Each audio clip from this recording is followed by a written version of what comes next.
नमस्कार दोस्तों, कैसे हैं आप सब। आज की कहानी बहुत ही फायदेमंद है, जिससे आप जान पाएंगे कि दूसरे लोग ऐसी कौन सी गलतियां करते थे जिससे वो कामयाब इंसान नहीं बनते थे। हम वो गलतियां ना दोहराएं। राघव धन्ना सेठ के यहाँ खेती बाड़ी का काम करके अपना और अपने परिवार का गुजर बसर किया करता था। सेठ के यहाँ वो पिछले 3 सालों से काम कर रहा था। सेठ राघव पर बहुत भरोसा करता था।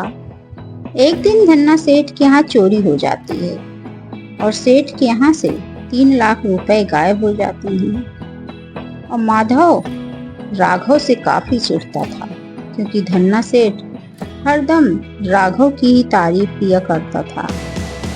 माधव को ये सब बात बहुत ही पसंद नहीं थी, एकदम बुरा लगता था उसे। अब माधव के पास रामू का हिसाब चुकता करने का अच्छा मौका मिल गया था। माधव ने रामू के घर पर 2 लाख रुपए छुपा दिए और फिर सेठ के पास जाकर धन्ना सेठ के कान भरने लगा। धन्ना सेठ ने माधव पर रत्ती भर विश्वास न करा, लेकिन माधव के बहुत कहने पर वो उसके घर राघव के घर जा पहुंचे। उसे वो पैसे दिखे और राघव को धन्ना सेठ ने बुलाया। राघव को कुछ समझ में नहीं आ रहा था कि उसके घर में इतने सारे पैसे आखिर आए कहां से।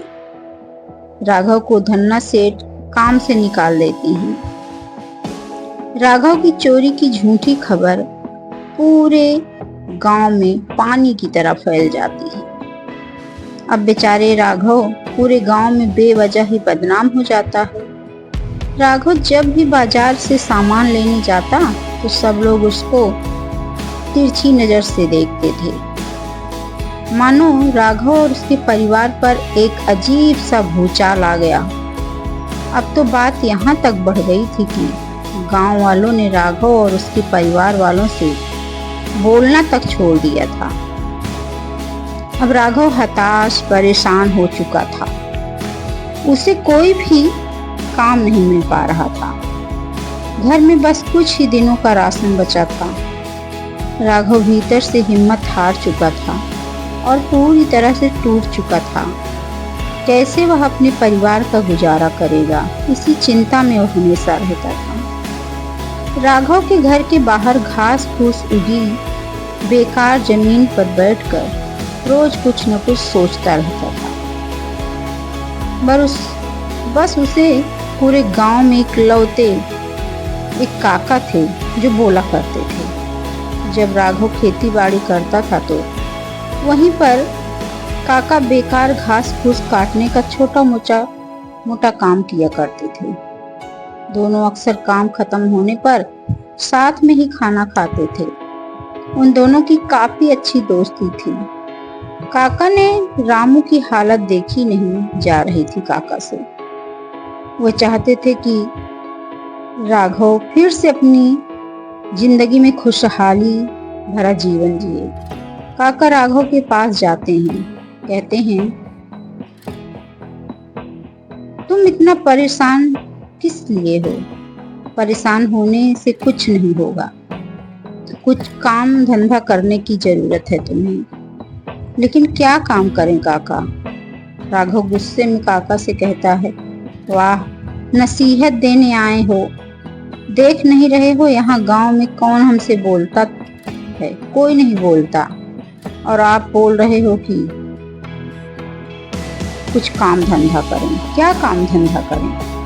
काका राघव के गुस्से के बाद उसे घर के बाहर पड़ी बेकार घास फूस उगी जमीन पर खेती बाड़ी करने के लिए कहकर वहां से चले जाते हैं। अगले दिन राघव जब काम पर जा रहे होते हैं तो उनसे कहते हैं, ये जरा सा उस बेकार टुकड़ों पर, उस जमीन के टुकड़े पर खेती बाड़ी करके तो देखो, खेती बाड़ी संभव है। काका कहते हैं कि यहाँ कुछ तो काम अपना शुरू कर दो। राघव कहते हैं, क्या काम शुरू करें? कुछ तो काम भी तो होना चाहिए। काका कहते हैं, तो कुछ नहीं तो सब्जी काहे नहीं उगा लेते हो? राघव को काका का आइडिया बहुत अच्छा लगा। और फिर क्या, राघव वहां सब्जी उगाने में लग जाता है। वो घास फूस हटाकर वहां अलग अलग किस्म की सब्जियां लगा देता है। कुछ टाइम बाद उसकी सब्जियों की पौधे अच्छी खासी तैयार हो जाती है। राघव उन्हें बेचने के लिए गांव के बाजार में जाता है। वहां उसे उसकी सब्जी के अच्छे दाम मिलने लगे थे। धीरे धीरे राघव अब धन्ना सेठ के यहाँ मिलने वाले वेतन से भी कहीं ज्यादा कमाने लगा था। कुछ सालों बाद राघव का एक बड़ा व्यापार बन गया था। राघव ने अपनी बड़ी जमीन का टुकड़ा खरीद लिया और अब तो राघव उस गांव का क्या उस शहर का बहुत बड़ा आदमी बन गया। राघव ने तो निराशा में ही आशा की किरण देख ली। क्या आप भी राघव की तरह जीवन में निराशा रूपी अंधेरे को मिटाने के लिए तैयार हैं? अगर हाँ, तो आइए और एक कदम आगे बढ़ाकर आशा के बीज बोना शुरू कर दीजिए, क्योंकि ये ही सबसे बड़ा सफलता का मार्ग है। एक बार की बात है, श्याम ने एक बड़े रईस आदमी को देखा और उसके ठाट बाट को देखकर उसने उसके जैसा अमीर बनने की ठान ली अपने मन ही मन में। फिर क्या, श्याम ने जी जान से अमीर बनने के लिए मेहनत करने में जुट गया और वो एक छोटा कपड़ों का व्यापार करने लगा और उसने कपड़ों के काम से काफी पैसा जोड़ भी लिया। लेकिन जब श्याम अपनी कपड़ों की फैक्ट्री में जाता तब वहां एक बहुत ही विद्वान बंदा कपड़े खरीदने आया और उसके ज्ञान को देखकर श्याम मानो दंग रह गया। श्याम ने अब उस विद्वान के जैसा बनने का निश्चय किया।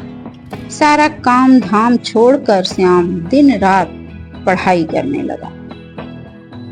अब श्याम को पढ़ाई करते हुए बस 2-3 महीने ही हुए थे।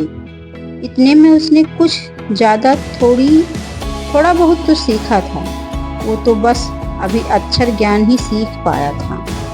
इतने में उसकी मुलाकात एक गायक से हो जाती है। श्याम उस गायक की आवाज सुनकर एकदम मंत्रमुग्ध हो जाता है, एकदम उसकी आवाज में धुन में खो जाता है। और अब उसने पढ़ाई बंद कर दी और संगीत सीखना शुरू कर दिया।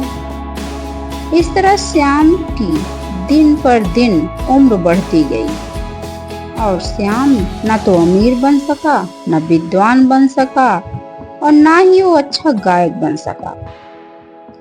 इस बात से श्याम को बड़ा दुख हुआ। श्याम अब काफी चिंतित रहने लगा। एक बार श्याम जब अपने घर जा रहा था तो उसकी मुलाकात एक महात्मा से हुई और महात्मा को श्याम ने अपनी सारी बातें बता दी। महात्मा ने श्याम के सिर पर हाथ रखा और फिर थोड़ा मुस्कुराए और फिर बोले, बेटा, ये दुनिया बड़ी चिकनी है। तुम्हारे आसपास बहुत सी ऐसी चीजें हैं जो तुम्हें अपनी तरफ खींचती हैं।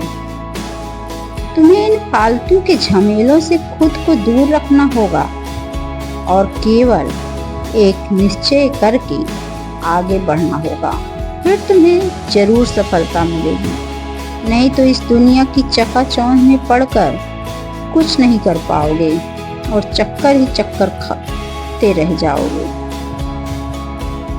समझे? श्याम इसी